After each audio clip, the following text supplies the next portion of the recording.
Hello everyone, this is The Life and Works of Rizal, chapter 17 entitled The Misfortunes in Madrid, year 1890 to 1891, reported by yours truly, Tito Junior of Torrendo. So, a little picks discussion natin regarding chapter 17.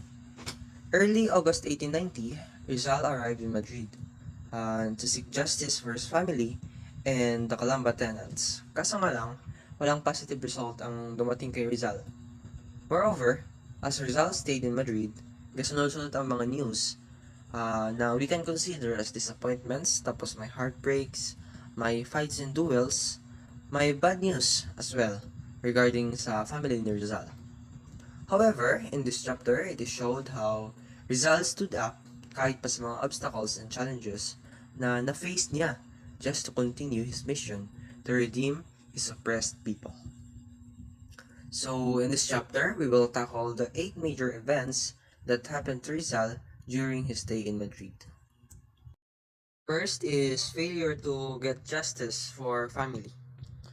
Upon arrival in Madrid, Rizal immediately sought the help of the Filipino colony, the Asociación Hispano-Filipina, and the liberal Spanish newspapers, La Justicia El Globo, La República El Resumen, etc., in securing justice for the oppressed Calamba tenants, including his family. Together with Marcelo H. Del Pilar, who acted as his lawyer, and Dr. Dominador Gomez, the secretary of the Asociación Hispano-Filipina, they called on the Minister of Colonies, Senor Fabe, in order to protest the injustices committed by the Governor-General Valeriano Weyler and the Dominicans against the Calamba folks. Unfortunately, nothing came out of Rizal's interview with Minister Fabe. As El Resumen, a Madrid newspaper which sympathized with the Filipino cause, said, "To cover the ears, to open the purse, and fold the arms. This is the Spanish colonial policy." More terrible news reached Rizal as he was waging a futile fight. From his brother-in-law, Silvestre Ubaldo, Rizal received a copy of ejectment order by the Dominicans against Francisco Rizal and the other Calamba tenants. From Saturnino's letter, Rizal learned of the deportation of Pasiano Rizal, Antonio Lopez, Silvestre Ubaldo, Mateo, alias Teong Ilo Herde, and Dandoy, Dr. Rizal's relative, to Mindoro. They were arrested and shipped out of Manila on September 6, 1890. In addition, their parents had been forcibly ejected from their home and were then living in the house of Narcisa, Antonio's wife. In his desperation, Rizal sought the aid of the liberal Spanish statesmen who were former members of the ministry, including Becerra and Maura. Again, he was disappointed, for these statesmen merely gave him honeyed words of sympathy and nothing else. Blumentritt then urged Rizal to see Queen Regent Christina. However, he had neither powerful friends to bring him to the Queen's presence nor gold to grease the palms of influential courtiers. Second event is Rizal's eulogy to Panganiban. Barely had Rizal settled down in Madrid when he experienced another disappointment.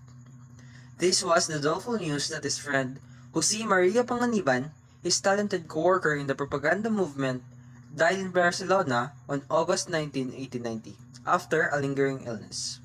He deeply mourned the passing of his big old hero. With a sorrowing heart, Rizal took up his pen and wrote a great eulogy to Panganiban.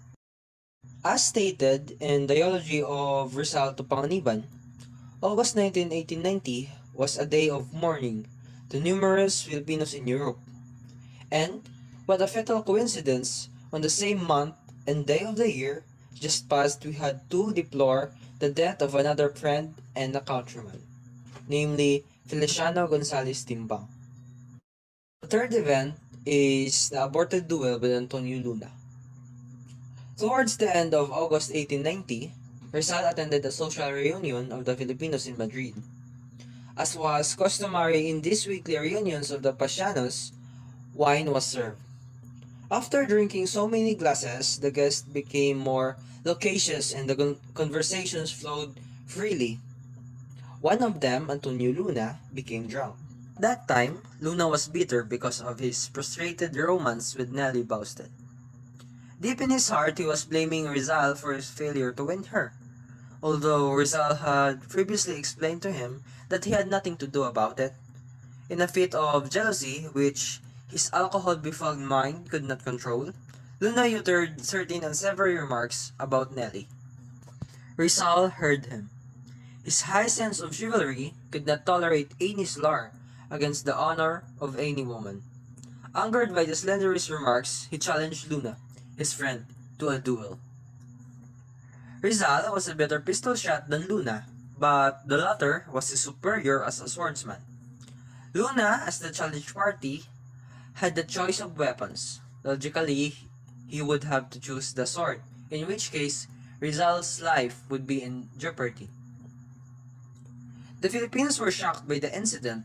They tried to pacify Rizal and Luna, pointing out to both that such a duel would only damage their cause in Spain. Fortunately, Luna, when he became sober, realized that he had made a fool of himself during his drunken state. He apologized for his bad remarks about the girl, and Rizal immediately accepted his apology, and the two of them became good friends again. The fourth event, Rizal challenges Ritana to duel. Rizal was, by nature, neither hot-tempered nor pugnacious. But when the honor of his people, family, women, or friends was besmirched, he never hesitated to fight, even if he were risking his own life. On another occasion, he challenged another man to a duel, Wenceslao y Ritana, his bitter enemy of the pen. Ritana, a talented Spanish scholar, was then a press agent of the friars in Spain. He used to attack Filipinos, including Rizal, in various newspapers in Madrid and other cities in Spain. One day, he imprudently wrote an article in La Época, an anti-Filipino newspaper in Madrid, asserting that the family and friends of Rizal had not paid their rents, so that they were ejected from their lands in Calamba by the Dominicans. Such an insult stirred Rizal to action. Immediately, he sent his seconds to Ritana with his challenge to a duel. Only Ritana's blood or his apology could vindicate the good name of Rizal's family and friends.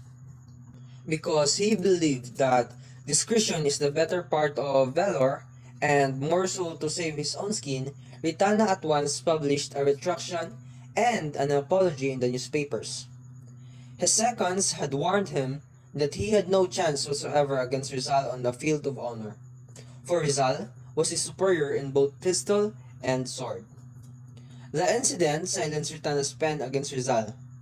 He developed a great admiration for the latter, and years afterward, he wrote the first book-length biography of the greatest Filipino hero, whose talents he came to recognize and whose martyrdom he glorified.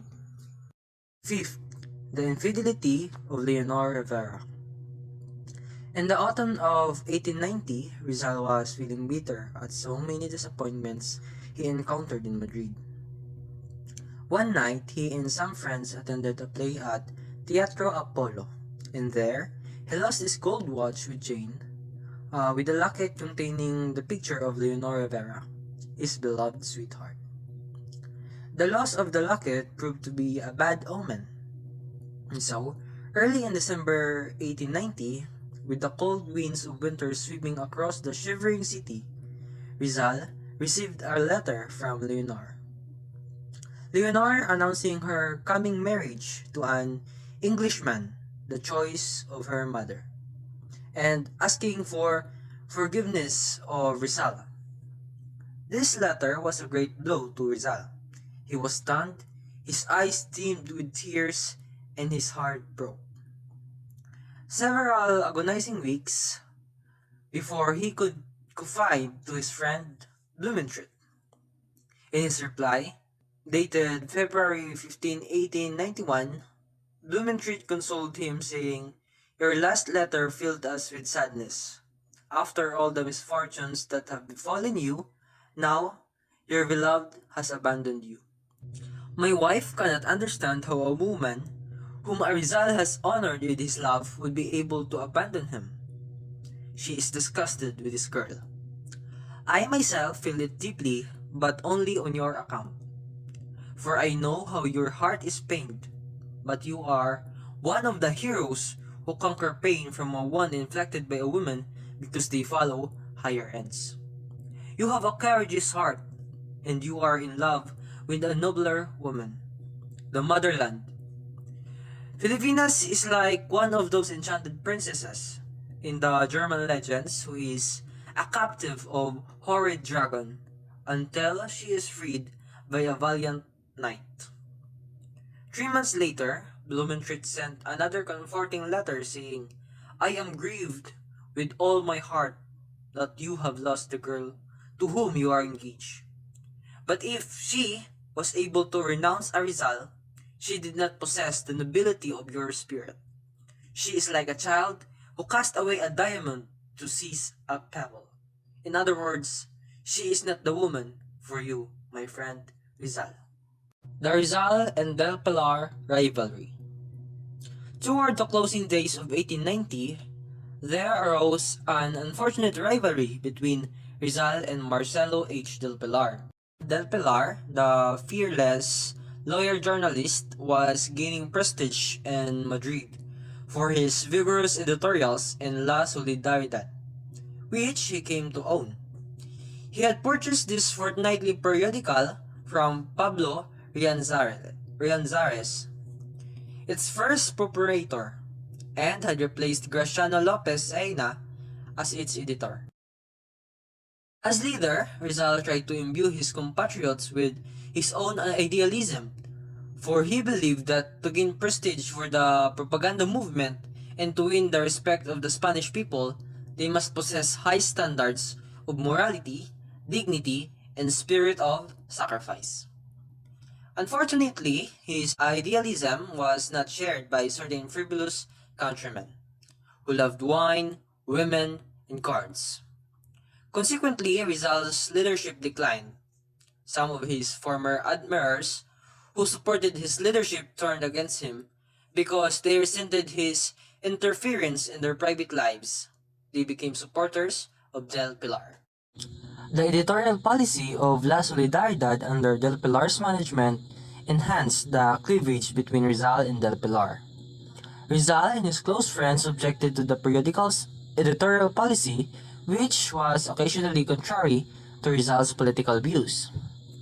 To avert the breakup between Rizal and Del Pilar, the Filipinos in Madrid, numbering about 90, met on January 1, 1891 to patch up their differences and to intensify the campaign for reform. It was decided in this meeting that a leader called Responsable be chosen to direct the affairs of the Filipino community and to determine the editorial policy of La Solidaridad. Del Pilar opposed the proposition that the periodical be placed under the control of the Responsable on the ground that it was a private enterprise. However, he was willing to publish articles that would express the aspirations and demands of the Filipino people. Owing to Del Pilar's opposition, the proposition to place La Solidaridad under the control of the Responsable was abandoned. The meeting was proceeded to the business of electing the Responsable. It was agreed that the Responsable should be elected by a 2/3 vote of the Filipino community. Rizal abdicates his leadership. The election took place during the first week of February 1891. The Filipinos were divided into two hostile camps, the Rizalistas and the Pilaristas.